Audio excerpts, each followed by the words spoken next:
मैदानाचा धुरळा, अंगातून वाहणारा घाम आणि डोळ्यात खाकी वर्दीचं स्वप्न.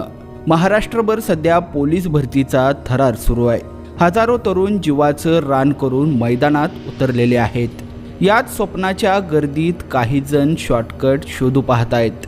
नवी मुंबईत जे घडलं ते पाहून संपूर्ण पोलीस दल सध्या हादरलेलं आहे. नेमकं काय आहे हे संपूर्ण प्रकरण पाहण्यापूर्वी लगेचच येस प्राईम न्यूजला सबस्क्राईब करा आणि त्यानंतर बेल आयकॉन दाबायला मात्र विसरू नका. कळंबोलीचं मैदान, रविवारी सकाळची वेळ. उमेदवारांची धावण्याची चाचणी सुरू होणार होती, पण तिथे उपस्थित असलेल्या अनुभवी पोलीस अधिकाऱ्यांच्या नजरेतून काहीतरी निसटत होतं. आकाश पानसरे, सुयोग होले, सुनील कडुसकर आणि संकेत डोंगरे या 4 तरुणांच्या हालचाली या संशयास्पद वाटत होत्या.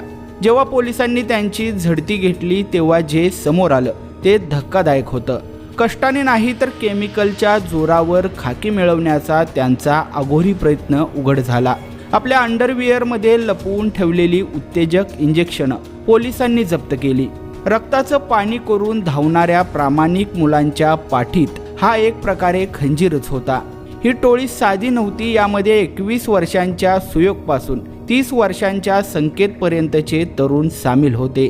जुन्नर आणि अहिल्यानगरचे हे रहिवासी आता पोलीस होण्याऐवजी पोलीस डायरीतील आरोपी बनले आहेत. कळंबोली पोलीस ठाण्यात या चौघांवरही गुन्हा दाखल करण्यात आला असून त्यांचं करिअर आता टांगणीला लागलेलं आहे. हे काही पहिलंच प्रकरण नाहीये. काही दिवसांपूर्वी मीरा भाईंदरमध्ये देखील असाच प्रकार घडलेला होता. तिथे बारामतीचा साहिल अवघडे हा CCTVच्या फुटेजमध्ये सापडला. इंजेक्शन घेतानाचा तो व्हिडिओ पाहून खाकी वर्दीची तयारी करणाऱ्यांच्या काळजाचा मात्र ठोका चुकलेला होता.